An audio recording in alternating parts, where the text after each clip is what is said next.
you've been wanting to go out and adventure for a long time, but nothing ever seemed quite right. You always couldn't quite get things together. But recently you've found some new tools, a different sword that you can grip a little bit better, other things that are helping you go out and do the things that you've always wanted to do. And now you know it is time to go out and prove to the world just what an amazing hero you can be. Hi there, I'm Dr. Megan Connell, and this is Psychology at the Table. This is my continuing series where I'm recording at PAX Unplugged, and I'm getting here today to talk with Hawke Robenson. Hi there. Thank you so much for joining me today. Thank you so much for having me. So, can you tell us a little bit about what you do and what all the cool stuff that you do with tabletop role-playing games? Well, I'll try to keep it really short, which I struggle with, but I have two organizations. RPG Research is a 501c3 nonprofit that research and human services organization. We study the effects of all role-playing game formats, tabletop, live-action, computer-based, and solo adventure books and modules, and what they can do and how they can help improve people's lives. Awesome. RPG Therapeutics LLC is a for-profit company, professional services, providing training, certification, consulting, publishing, online learning, basically everything else. If RPG Research, if it is under research and community programs, all the other services related to... application is sort of the other side of it, right? Yes. Well, we do that under RPG Research as well, but kind of try to prove the research in the real world. Gotcha. And then once it's kind of refined, then now it's a professional service and can help people that way. So the goal of Psychology at the Table is helping game masters understand the tools and the things that are out there to make space at the table for players that they want to have, but maybe are having some problems with. And that's like pretty much all you do is like finding things. So every tool we can find. Yeah. So tell me a little bit about some of the resources that you recommend, different tools and things that you would advise people to look at. Well, it's going to depend on the population because we work with autism spectrum, brain injury, the deaf community, visually impaired, at-risk youth, a whole broad range. So it's going to depend. We start with our research repository that's freely shared, open to the public on the website. Whenever we're trying to research a topic, we have over 200 research questions up there. Awesome. We're an international volunteer group. We have people throughout the U.S., Canada, South America, Saudi Arabia. One of our new research assistants is from there. And we're very much about a community trying to share resources and different perspectives and expertise. Of course, there's the challenge of where you are locally finding people with the training and talent and patience to help people with different needs. And when, for example, with people with certain disabilities, for example, if they have dysgraphia or other writing difficulties, these are available online at Amazon. This is Ableware. We'll have a link for that in the doobly-doo. Yeah, so some people have trouble holding a pen. Sometimes just a thicker pen can help a lot. Right.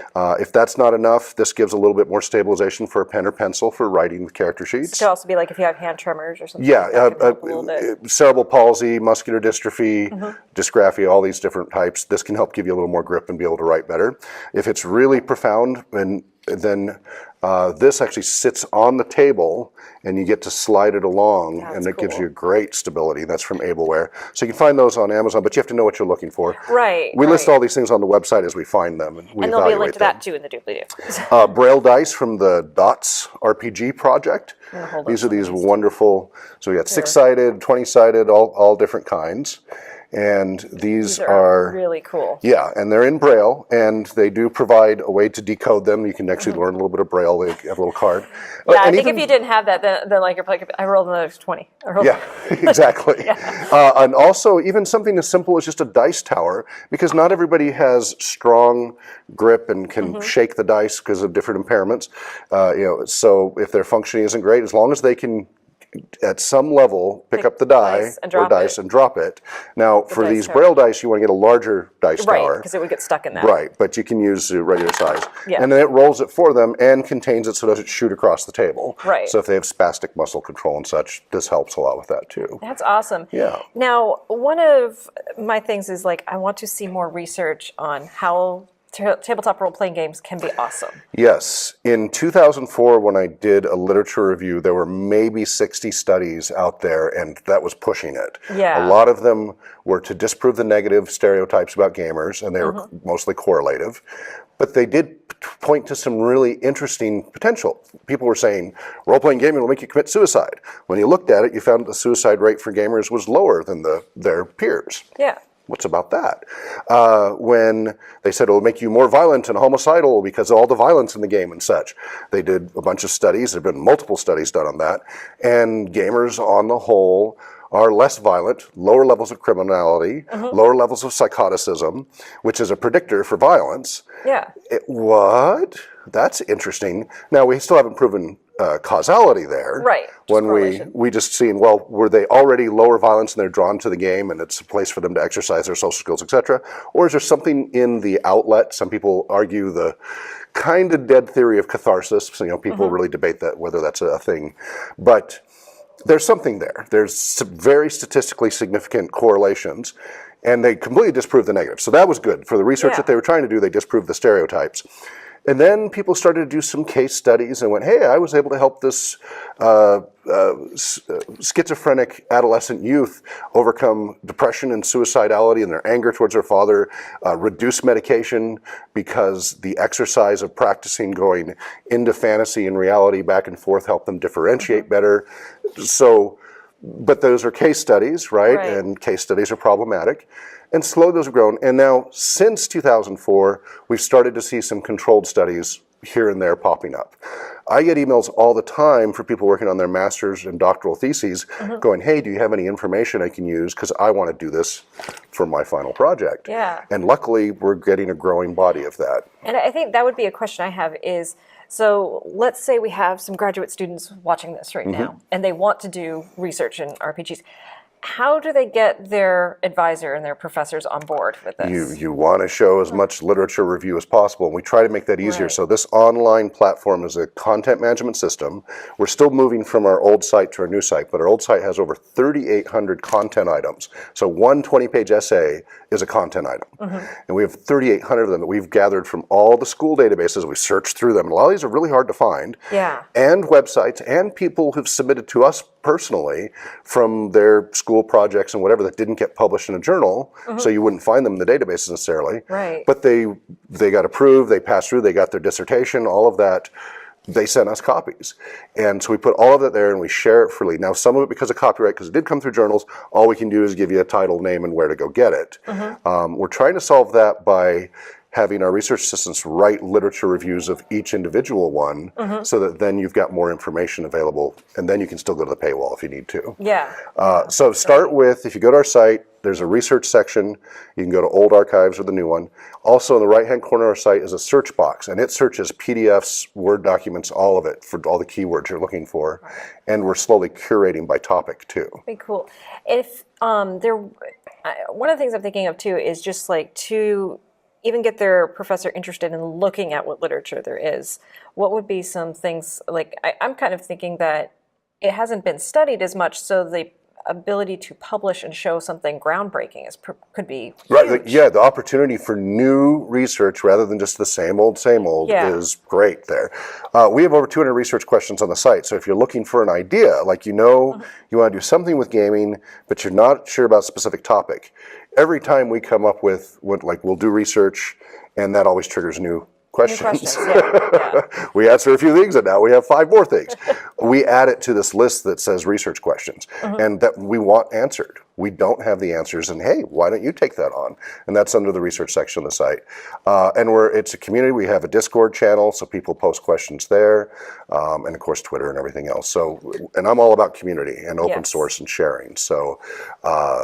That should, and so even if I don't have that answer, there's hundreds of other people around the world that are participating that can give you ideas and point you to other resources on your specific topic. And we'll have links to all that stuff in the doobly-doo here for you. That's awesome. Any other guidance or information that you would want to make sure gets out there for people trying to be inclusive at their tables? For accessibility, inclusiveness. Or research or anything. Okay. Well, one of the things I'm really concerned about, and this is more on the LLC side, so before we're kind of talking about the research side, is professional standards, protocols for dealing with different situations. And so I've got a book coming out at the end of December, RPG Professionals Handbook, and the main part of that is just trying to lay down a proposal for professional standards on how to run your table, how to interact with people, to deal with conflict management, all of that. And is code of that conduct, something that etc. is that just geared more towards therapists, or is that like anybody who's like running a game at their friendly local game store would find that useful? Yeah, the Professionals Handbook, so we have 5 approaches. There's the layperson, which is just playing with their friends. And then we've got 4 different branches of professionalism. You have the recreation RPG, which is you have a group table, GM, and you may be getting paid, but again, it applies if you're not getting paid. Yeah. But it's a higher bar. To just run a table and there's no audience. That's the standard style, and that's the recreation format. So that's in the book.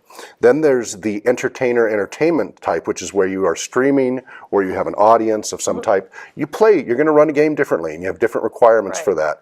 And there are different issues. So for example, I write about a Twitch group that went horribly wrong because they created 2 competing groups, and they were all big names in Twitch, and the egos and everything got hurt when there was a TPK, but also it created this competition for attention between the 2 groups that started undercutting.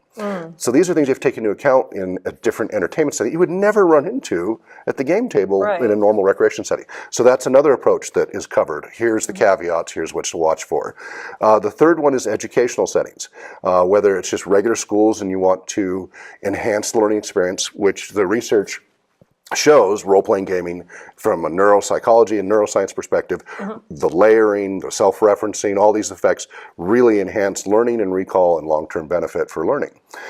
So this is going to have a lot of the information about applying it in either a classical school setting or any other area you want to teach topics. So it can be professional education, professional training, or just social skills or community skills using the fire department, police station, things like that in the context of a game.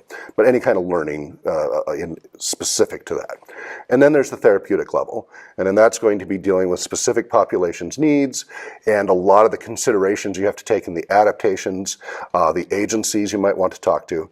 Also, a whole section that talks about licensing. You're going to need insurance, liability insurance. You're going to need to make sure you take care of business licensing. You need to check on copyrights. If you're going to make a dime at any of this, you better check with any of the products you're using that you have permission to do so. A lot of people forget about this. So this covers all of those things. It will tell you how to run a better game to a certain level, but I have a separate book coming that's RPG Optimization, which is all about just optimizing the gaming experience.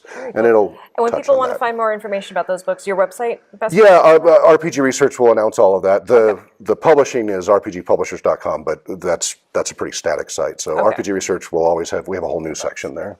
Awesome. Well, thank you so much for being on here. Thank you so much. This was great talking to you. And again, links for all of this great stuff is going to be down in the doobly-doo. And as always, let's make space at the table for everyone.